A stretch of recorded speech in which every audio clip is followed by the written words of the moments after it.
Le littoral. Cette interface entre l'infinité de l'océan et la robustesse du continent. C'est à la croisée de ces deux immensités que se trouve ce milieu si particulier. Pouvant être qualifié d'écotone, une transition écologique entre deux écosystèmes.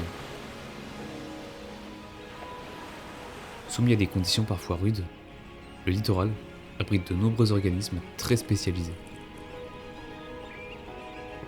Parmi ceux-ci se trouvent des oiseaux qui vivent ici, entre deux marées.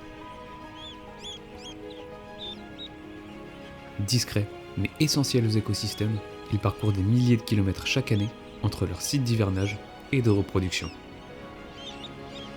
Ces oiseaux, ce sont les limicoles.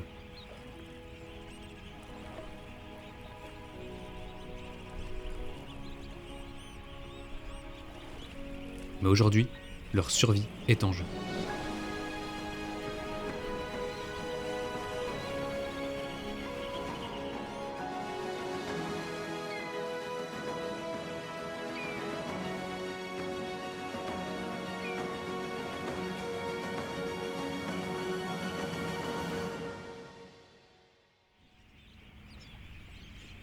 Je me suis alors rendu sur le littoral atlantique afin de mieux comprendre ces oiseaux et les défis qu'ils rencontrent.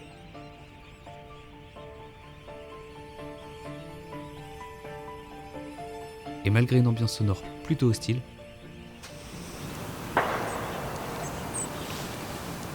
Pas mal ça. les limicoles étaient au rendez-vous.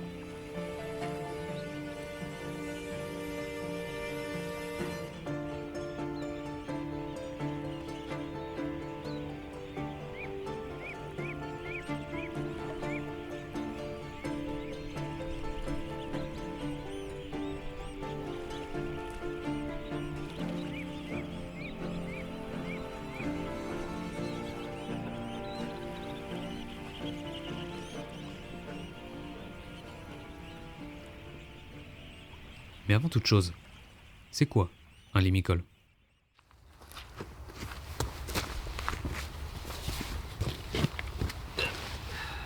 La majorité des espèces qui appartiennent au groupe des limicoles, elles peuvent être regroupées dans deux grandes familles. La première, celle des charadriidés, elle rassemble des espèces au bec plutôt court qui vont se nourrir grâce à leur vue en picorant dans la vase.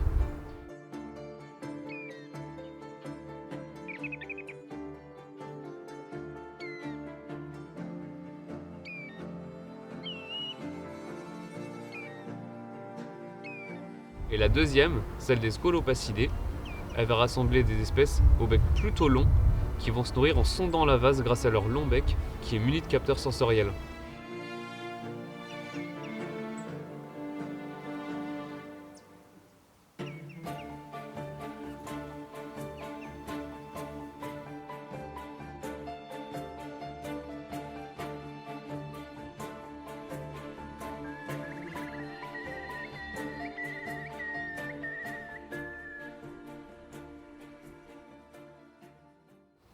Les limicoles, ils ont un mode de vie particulier. Ils vivent au rythme des marées.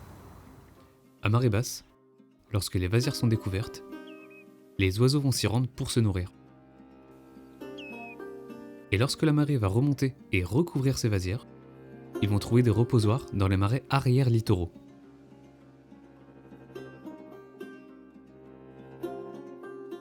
Et ce mode de vie particulier, ça va les exposer à plusieurs menaces qui vont parfois avoir un effet combiné.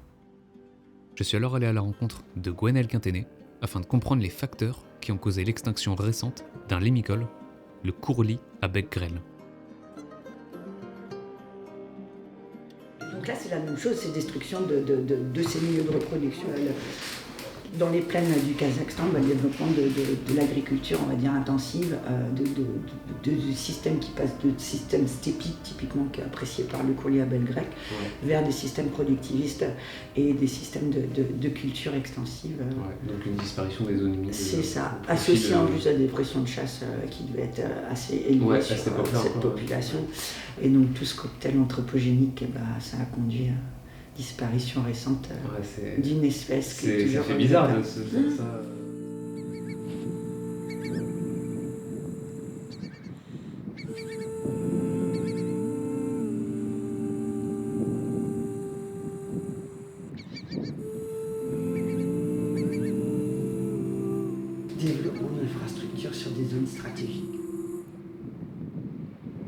tapes sur un site de la Ligue migratoire, tu es sûr que ça va répondre tout de suite.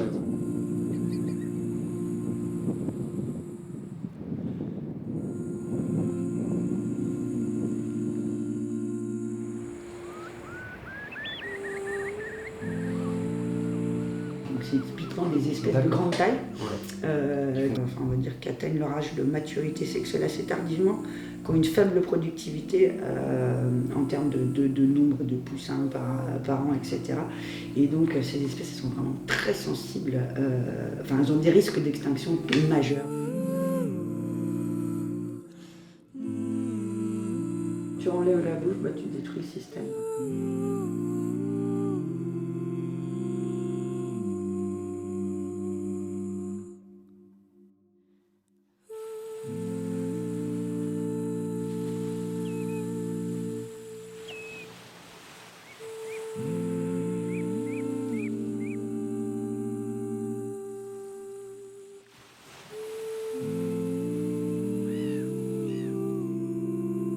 Et c'est face à ce constat alarmant que j'ai décidé de me rendre à la réserve naturelle des Marais de Séné, dans le Morbihan, pour essayer de comprendre comment protéger ces oiseaux. Cet espace naturel protégé de 530 hectares permet l'accueil de nombreuses espèces de limicoles. Mais ici aussi, la destruction de leur habitat a eu un impact. Et c'est Yann, guide et animateur à la réserve, qui va m'en parler. Les zones humides qui ont été vraiment martyrisées, considérées comme sans importance pendant des années, notamment pendant les 30 glorieuses.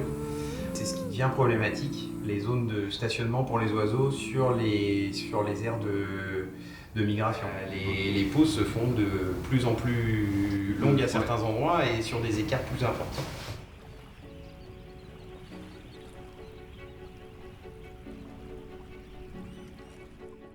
Mais si je me suis rendu ici, c'est pour en apprendre plus sur le suivi des limicoles. Et parmi les méthodes utilisées figure le comptage à vue.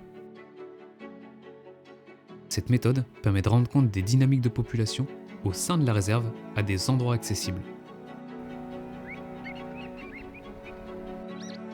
Mais il existe une autre technique qui permet d'obtenir des données sur ces oiseaux par tout temps et même en dehors de la réserve. Et cette méthode, c'est la pose de balises GPS sur les oiseaux. Elle permet, après la capture de l'oiseau, d'équiper les individus d'une balise qui retransmettra la position de l'oiseau, son altitude et aussi d'autres informations importantes. Et tout ça à des intervalles de temps réguliers. Et cette nuit, je vous emmène y assister avec l'équipe de la réserve et l'Office français de la biodiversité.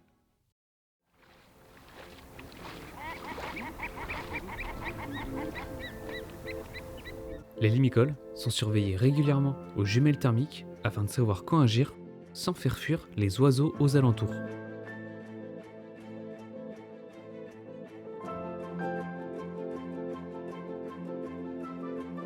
Une fois capturé, chaque individu se voit attribuer une bague unique qui permettra de l'identifier lors d'une prochaine recapture. Il y a un très faible pourcentage des barges à avoir les capacités pour retourner direct. Et de nombreuses mesures sont réalisées sur les oiseaux. Et il y a 131.4. Bec 83. On est peut-être dans la zone de chevauchement là, non? un petit peu en dessous. Un peu en dessous, C'est c'est un mâle. 85 la nuit. 214 l'aile. La taille du bec, c'était 93.3. Ouais, la femelle.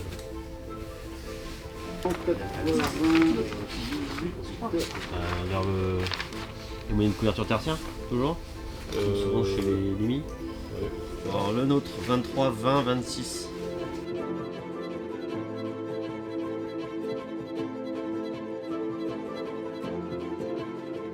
L'âge de chaque individu est aussi déterminé en scrutant minutieusement les détails du plumage.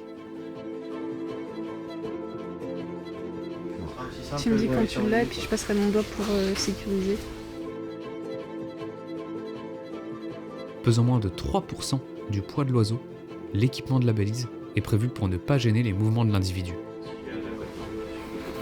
Allez. Grâce aux données récupérées par ces balises, il a été possible de suivre le trajet d'un courlis cendré depuis son site d'hivernage en Bretagne jusqu'en Scandinavie, où il s'est reproduit. Ce trajet, long de 5000 km, s'effectue en plusieurs parties. La première est la plus longue. Un vol de près de 2000 km effectué d'une traite jusqu'aux pays baltes.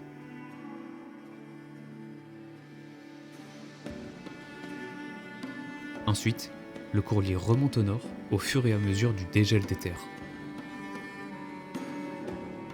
Et c'est là-bas qu'il trouvera un endroit pour se reproduire. Ces données sont cruciales pour mieux comprendre les déplacements des oiseaux et ensuite instaurer des mesures de protection sur les zones qu'ils fréquentent.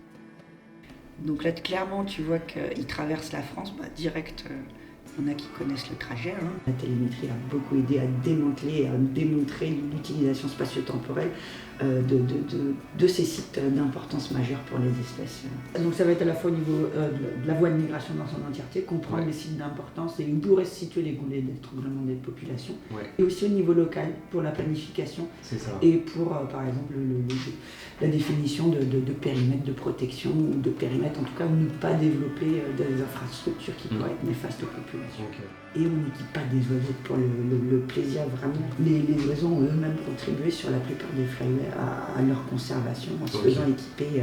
Et on essaie tout le temps de faire aussi de vérifier justement qu'il n'y ait pas d'impact sur les oiseaux quand on les équipe.